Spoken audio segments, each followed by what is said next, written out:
บ่ได้กินจุ่มขาลายมาโดนเลยได้ทุกคนมื้อนี้ก็เลยมาจัดแบบคักๆซะซื้อแต่ขาลายป่นเครื่องในมาส่วนผักเก็บเอาในสวนเฮาซีนที่ซื้อมากะสดๆงามๆเลยมีทั้งคูข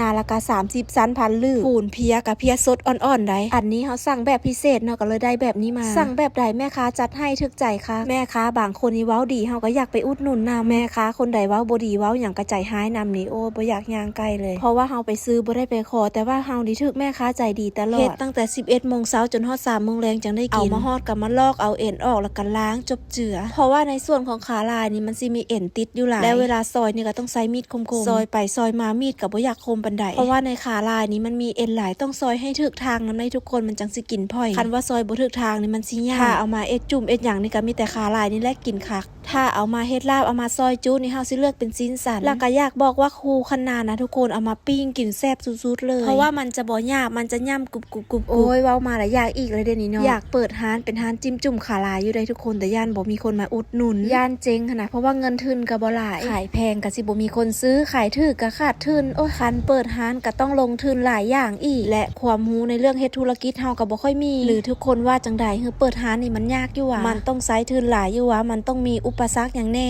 อยากรู้ไว้ก่อนเนาะบางเทื่ออนาคตอาจจะแบบอยากเปิดร้านสินะรู้หลายจังได้ตัดสินใจถือทุกคนช่วยออกความคิดเห็นกับเฮาหน่อยเด้อและในใจก็คือย่านตัวเองเฮ็ดบ่ไหวและเวลาซอยซีนแบบนี้นะทุกคนแมงวันหลายขนาดจะจัดการจังใดกับแมงวันดีนอกจากเอาอันกาวเหนียวมาติดเพราะถ้าสมมุติถ้าลูกค้ามากินแล้วมันมีแมงวันหลายๆได้ซะแล้วก็บาดมือได้บ่ได้ขายได้ซะมันสิบ่น่าหวามันสิบ่ขาดทุนหวาเฮ็ดจังใดสิให้ลูกค้ากินแซ่บเฮ็ดจังใดสิให้มันสดตลอดแล้วถ้าได้ขายดีและบัดรั่วเดี๋ยวบัดนี้สิเอาเงินไว้ใส่บัดและถ้าได้ขายดีจนบ่พอขายได้บัดนี้สิเอาซีนมาจากไส้บัดและถ้าลูกค้าต่อคิวโดดลูกค้าสิบ่ได้และถ้ามื้อนึงปิดร้านไปลูกค้าสิบ่มานำอยู่เฮือนวะป้าคิดไปไกลขนาดเลยตอนนี้ยังบ่ทันได้เริ่มหยังซ้ำทุกคนเพียนี่นะโคตรสดเลยเฮาก็เลยต้องเติมน้ำลงไปแน่น้อยนึงและกับตองปลาแดกใส่ลงไปนำแล้วก็ใส่แป้งนัวลงไปพอคนกรุงเทพที่อยู่ข้างเฮาตอนนี้นะทุกคนบอกว่าเวลาเฮากินงัวอย่ามาใกล้เด้อว่าป้าว่า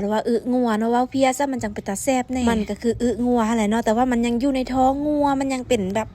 จังใดว่าบ่ฮู้สิอธิบายเนาะซังมันเถอะคน